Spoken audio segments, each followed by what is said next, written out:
আসসালামু আলাইকুম সুপ্রিয় দর্শক, আমন্ত্রণ জানাচ্ছি কুকিং ফিউশন বাংলা চ্যানেলের আরো একটি এপিসোড দেখার। আজকে তৈরি করে দেখাবো খুবই ইয়াম্মি ভাবে কিভাবে বাসাতেই বেকারি স্টাইলে পিৎজা তৈরি করা যায়। আর আজকের পিৎজাটি খেতে অসম্ভব সুস্বাদু হবে আমার রেসিপিটি ফলো করে তৈরি করলে। আর সেজন্য আমাদের লাগবে পিৎজা ডো। আর এই পিৎজা ডো এর রেসিপিটি আমি একদম লাস্টে অ্যাড করে দিয়েছি। তো কিভাবে আমি ডোটা তৈরি করেছি একদম পারফেক্ট ভাবে সেটা আপনারা ভিডিওটি লাস্ট পর্যন্ত দেখলেই বুঝতে পারবেন। তো এখন আমরা এই ডোটাকে এরকম একটি প্লেটের মধ্যে আজকে পিৎজা তৈরি করব। চাইলে এভাবে হাত দিয়ে চেপে চেপে আপনারা পিৎজাটাকে শেপ করে নিতে পারেন। আর অন্যথায় আপনারা চাইলে এই যে আমি যেভাবে বেলন দিয়ে একটু বেলে নিচ্ছি এভাবেও কিন্তু করে নিতে পারেন। আপনাদের যেটা সুবিধা হয় সেভাবে করে নেবেন। তো আমি একটু বেলন দিয়ে এটা এরকম করে তৈরি করে নিচ্ছি। তো এখন আমরা এরকম একটি প্যানের মধ্যে প্লেটের মধ্যে কিছুটা তেল ব্রাশ করে নিব। এখানে রান্নার রেগুলার তেল অথবা বাটার ইউজ করতে পারেন, তবে আমি প্রেফার করি রান্নার রেগুলার তেলটাই। দিয়ে এভাবে হাত দিয়ে চেপে চেপে একটু সেট করে নিতে হবে। আর এখানে আমি স্টিলের যেই প্লেট নিয়েছি, আপনারা চাইলে কিন্তু পিৎজা যেই প্লেট সেগুলো নিতে পারেন। তো ঢাকনা দিয়ে একটু ঢেকে রেখে দিলাম। অন্যদিকে আমরা ওই যে বলেছি বেকারি স্টাইলে দেখাবো, তো সেই জন্য আমরা এরকম আরেকটু পিৎজা ডো নিয়ে তাকে একটু মাঝ বরাবর একটু কেটে নিয়ে আমরা দুটো একদম লম্বা লম্বা করে নেব। খুব বেশি চিকন করতে হবে না, এরকম করে নিলেই হবে। আর কিভাবে করছি একটু লক্ষ্য করুন, তাহলেই বুঝতে পারবেন। একদম কঠিন কিছু না, খুবই সহজ করে তৈরি করেছি। জাস্ট একটু চোখে দেখলেই বুঝতে পারবেন, আপনারা মনোযোগ দিয়ে দেখবেন তাহলেই হয়ে যাবে। তো এভাবে ঘুরিয়ে ঘুরিয়ে নিচ্ছি আমরা। নিয়ে এখন আমরা ওই যে পিৎজাটাকে আমরা সেট করেছি সেটার মধ্যে উপরে দিয়ে দিব। তবে এইভাবে না চাইলে আপনারা আর শুধু যেভাবে আমি একদম প্লেটের মধ্যে সেট করেছি সেভাবে করে নিলেও হবে। তো এখন আমরা এভাবে করে নিয়েছি। আর মূলত বেকারিতে এই সিস্টেমে করে থাকে। তো এখন আমরা হাত দিয়ে একটু চেপে চেপে নিচ্ছি। আর যেহেতু মাঝে আমরা টপিং ইউজ করব, সেই টপিংটাকে মাঝে সুন্দর করে সেট করব। তার আগে আমরা এটাকে 10 মিনিটের জন্য রেস্টে রেখে দিব গরম জায়গার মধ্যে।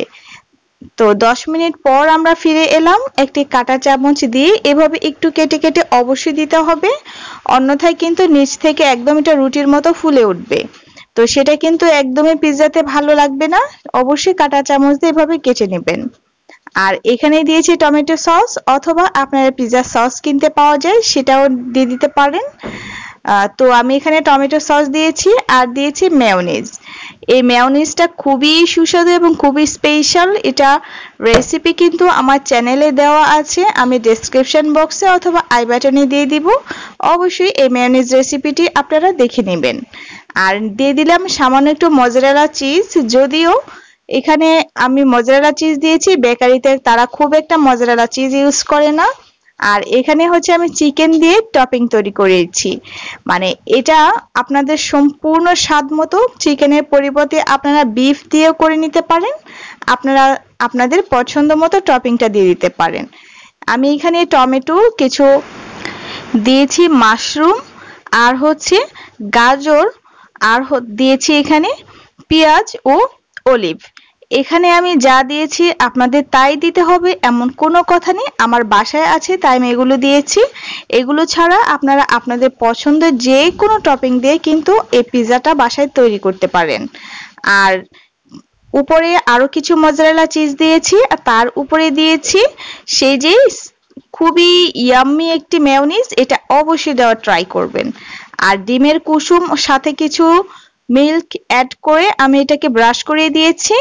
আর 160 ডিগ্রি তাপমাত্রায় এটাকে 25 মিনিটের জন্য বেক করবেন, ওভেনে বেক করলে। আর চুলায় বেক করলে প্রায় 30 মিনিটের মতো সময় লাগতে পারে, তবে কম বেশি লাগতে পারে পাত্র অনুযায়ী অথবা ওভেন অনুযায়ী। এটাকে আসলে তারতম্য অনুযায়ী কম বেশি সময় লাগতে পারে।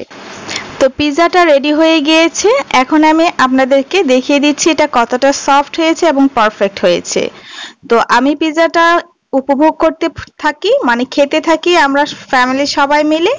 আর অন্যদিকে আপনারা এই পিৎজার ডোটাকে কিভাবে পারফেক্ট ভাবে তৈরি করবেন তার রেসিপিটি দেখে নিন। তো চলুন আপনাদেরকে এখন দেখিয়ে দিচ্ছি কিভাবে এই পিৎজার ডোটাকে একদম পারফেক্ট ভাবে তৈরি করতে হয়। আর সেজন্য আমাদের লাগবে এখানে হালকা কুসুম গরম পানি, আর লাগবে ইস্ট। এখানে অবশ্যই ভালো মানের ইস্ট দিবেন, তাহলে পিৎজা ডোটি খুব ভালো হবে। আর দিয়ে দিব চিনি। এখানে দিয়ে দিলাম রান্নার রেগুলার তেল। পরিমাণটা আমি স্ক্রিনে দেখিয়ে দিয়েছি, আপনারা একটু দেখে নেবেন তাহলেই বুঝতে পারবেন। এখন আমরা গরম জায়গায় এটাকে অ্যাক্টিভ হতে রেখে দিব 10 মিনিটের জন্য। তো দেখুন অ্যাক্টিভ হয়ে গিয়েছে, তবে ইস্টের কোয়ালিটি অনুযায়ী এখানে অ্যাক্টিভ হতে সময়টা কম বেশি লাগতে পারে। অনেক ইস্ট অ্যাক্টিভ হতে একটু বেশি সময় লাগে। আমি রেকমেন্ড করি যে ইস্টটাকে চেষ্টা করবেন একটু গরম জায়গায় রাখতে, তাহলে এটা ভালোভাবে অ্যাক্টিভ হবে।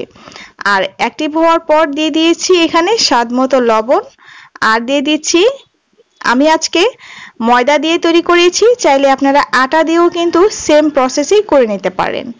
এখন আমি পরিমাণ মতো আটা দিয়ে দিচ্ছি। আমি কিন্তু স্ক্রিনে দেখিয়ে দিয়েছি প্রত্যেকটি যে পরিমাণটা আপনারা কতটুকু নেবেন।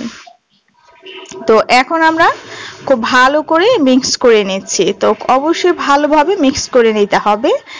এখন এটাকে যাতে উপরে ড্রাই না হয়ে যায় এই মিশ্রণটা, সেজন্য একটু তেল দিয়ে ভালোভাবে এটাকে উপরে মাখিয়ে নিতে হবে বা ব্রাশ করে নিতে হবে। এখন একটি ঢাকনা দিয়ে ঢেকে রেখে দিব। আমি 1 ঘন্টার জন্য রেখে দিয়েছিলাম। দেখুন এটা ফুলে কত সুন্দরভাবে অ্যাক্টিভ হয়ে গিয়েছে। তো এখন আমরা এটাকে খুব ভালো করে ময়ান করে নেব, আর এটা ফুলে কিন্তু একদমই ডাবল হয়ে যাবে। তো এখন আমরা এটাকে খুব ভালোভাবে ময়ান করতে হবে।